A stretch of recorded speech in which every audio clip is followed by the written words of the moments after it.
Let's fill out an Idaho Prenuptial Agreement together and check off every legal requirement as we go.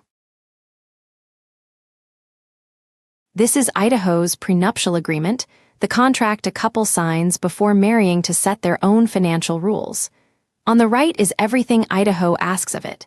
These rules live in one act, and the statute gives that act its short name. This is a contract between two people planning to marry, made ahead of the marriage and effective when it happens. Property here means anything either person has an interest in, now or later, real or personal. The agreement has to be in writing, and that is the document in front of you. Start with the effective date, the day the couple plans to sign before their wedding. Type the month, day, and year here. Signing does not switch it on, it takes effect when the marriage happens. If the marriage turns out to be void, the agreement holds only as far as needed to avoid an unfair result. The clock on any claim under the agreement is paused while the couple stays married.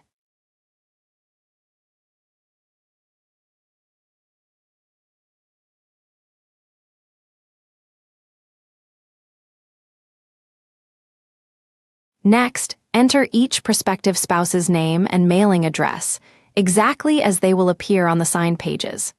The agreement calls them Prospective Spouse 1 and Prospective Spouse 2, names carried through the signature block and the schedules ahead. Neither person owes the other any payment or promise for this to hold. The marriage itself is the exchange. Each person has to sign it of their own free will. An agreement someone did not sign voluntarily does not hold against them.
Further down, a clause names which state's law governs the agreement and which state's courts would hear a dispute.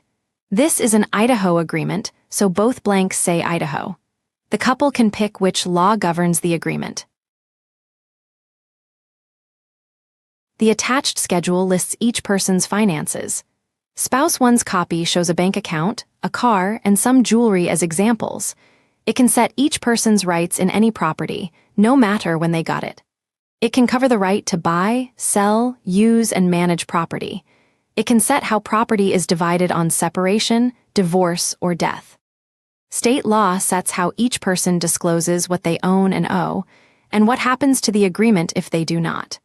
That disclosure can be waived only if the person does it voluntarily and expressly, in writing. Spouse 2's copy follows the identical layout, with a different sample balance, vehicle, and valuable item. It can change or drop spousal support. It can require a will or a trust to carry out what the couple agreed. It can say who owns a life insurance policy and who gets the death benefit. Anything else can go in too, as long as it does not break public policy or a criminal law. A support waiver cannot push someone onto public assistance. A court can order support to the extent needed to avoid that. The agreement closes with a signature line and a dated line for each spouse. Both people have to sign it, so neither page stands alone. It has to be executed and acknowledged, or proved, the way the cross-reference sections set out. Nothing in here shortchanges a child's right to support. After the wedding, changing or canceling it takes another written agreement, signed by both. A change or a cancellation does not need anything of value exchanged for it. It just has to be written down and signed by both. The court decides whether the agreement is unconscionable, and it decides it as a question of law. Either side still has the usual fairness defenses, like waiting too long to enforce. Fill out your own prenuptial agreement free at FormsPal, no sign-up required.